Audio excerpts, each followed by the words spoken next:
এটি কোনো ভিডিও নয়, এটি একটি রিয়েল লাইফের ঘটনা। একটি 7 বছরের রিলেশনের মধ্যে হঠাৎ ব্রেকআপ হয়ে যায় এবং সেই সম্পর্কটি কিভাবে জোড়া লাগানো সম্ভব সেটাই তোমাদের সামনে তুলে ধরবো। মনে রাখবে, একটি ভেঙে যাওয়া সম্পর্ক তখনই তুমি জোড়া লাগাতে পারবে যখন সেই মানুষটির কাছে তোমার সম্পর্কের কিঞ্চিত মূল্য থাকবে। তখন তুমি তাকে নয়, তার ভেতরের মানুষটিকে বোঝাতে পারলেই সেই ভেঙে যাওয়া সম্পর্ক আবার জোড়া লাগতে পারে।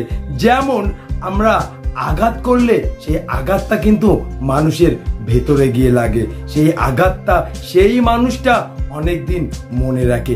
তেমন কিছু কথা আছে, সেই মানুষকে নয়, সেই মানুষের ভেতরের মানুষটিকে বোঝানোর ক্ষমতা রাখে। তাই প্রত্যেকটা মানুষকে বলবো, এই ভিডিওটা একটু মন দিয়ে প্রথম থেকে শেষ পর্যন্ত দেখবে, তাহলে হয়তো তোমরা আমার উপরে একটি ভরসা খুঁজে পাবে, যার ফলে তোমাদের সমস্যার কথা আমাকে বলতে পারবে এবং সমাধানের সঠিক পথ আমি খুঁজে দিতে পারবো। আমার কলেজ লাইফে আমার একটি বন্ধু ছিল, নাম তার রাজ।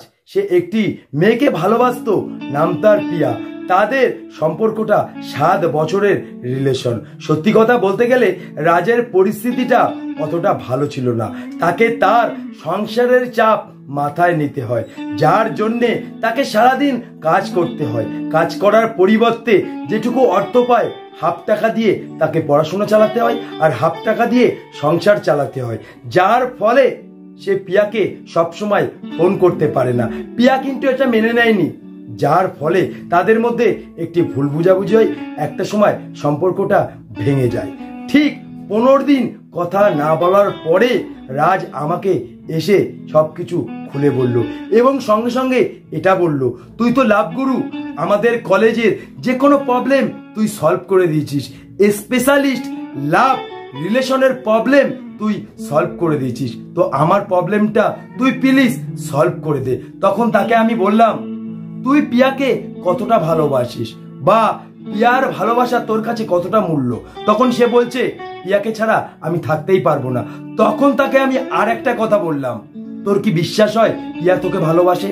তখন সে আমাকে বলল, হ্যাঁ, পিয়াকে আমাকে ছাড়া থাকতেই পারবে না। আমি বলছি, ঠিক আছে, তুই চলে যা, আমি দেখছি।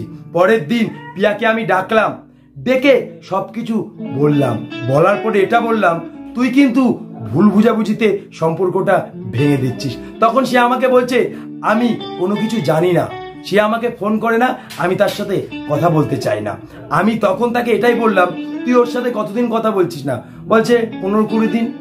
আমি বলছি, সে কিন্তু সবসময় কাজে ব্যস্ত থাকে, ফোন কিন্তু তার কাছে সবসময় থাকে না।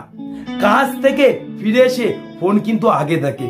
ফোন দেখার সঙ্গে সঙ্গে যদি ফোনে দেখে 2 থেকে 3টে মিস কল, তখন কিন্তু সে এটাই মনে করে আমার পিয়া আমাকে আবার মনে করেছে। কিন্তু ফোন খুলে দেখে কোম্পানি, তখন তার এটাই মনে হয় যে আমাকে চেনে না, জানে না, সেও আমাকে মনে করে, কিন্তু আমার পিয়া আমাকে একটিবারও মনে করে না। মনে রাখবি, তুই ওর স্বপ্নে, তুই ওর রিয়েল লাইফে, তুই ওর বাস্তবে, তুই ওর কল্পনায়, অর্থাৎ স্বপ্ন দেখে তোকে নিয়ে, কিন্তু স্বপ্ন ভেঙে যখন তার মনে হয় যে তুই তো তার রিয়েল লাইফেই নেই, তাহলে তুই স্বপ্নে কি করে থাকবি? তখন তার এতটাই কষ্ট হয়। তখন তাকে আমি এটাই বললাম যে রাজের অনুভূতিটা তোকে বোঝানোর চেষ্টা করলাম, এবার তোর যেটা মনে হয় তুই সেটাই করিস। সে আমার কথা শুনে কাঁদতে কাঁদতে চলে গেল। তখন আমি মনে মনে ভাবলাম, তাকে কি আমি কষ্ট দিলাম বা তাকে কি আমি ভুল কিছু বললাম? তখন আমার মনে পড়লো যে মানুষ শুধুমাত্র কষ্টে কাঁদে না, আনন্দেও কাঁদে। হয়তো 15-20 দিন তার সাথে কথা বলিনি, সেই মানুষটির শূন্যতা তাকে কাঁদিয়ে দিয়েছে, সে চলে গেল। হঠাৎ রাজ আমাকে ফোন করে এটা বলল যে, ভাই তুই কি এমন বললি? পিয়া আজকে আমাকে দিনে 10 বার ফোন করেছে। তখন আমি তাকে বললাম, আমি কিছুই বলিনি, তোর ভালোবাসার জোরে সেই মানুষটি তোর কাছে আবার ফিরে এসছে। হয়তো 15 দিন তোর সাথে কথা বলিনি, ওই 15 দিনে তোর শূন্যতা বুঝতে পেরেছে, তাই তোর জীবনে ফিরে এসেছে। তাই প্রত্যেকটা মানুষকে বলছি, যে তোমাকে সত্যি ভালোবাসবে, সে তোমাকে ছেড়ে চলে গেলেও একটা সময় তোমার শূন্যতা তাকে বুঝিয়ে দেবে তোমার ভালোবাসাটা তার কাছে কতটা মূল্যবান। এরকম অনেক কারণে ভালোবাসা ভেঙে যায়। আমি চাই তোমাদের সমস্যার কথা বলো এবং সেই সমস্যার সমাধান আমি খুঁজে দিতে পারবো। মনে রাখবে, যখন তুমি সেই মানুষকে নয়, সেই মানুষের ভেতরের মানুষটিকে বোঝাতে পারবে, তখনই সেই ভেঙে যাওয়া সম্পর্ক আবার জুড়ে যাবে। আজকের মতন এই পর্যন্ত।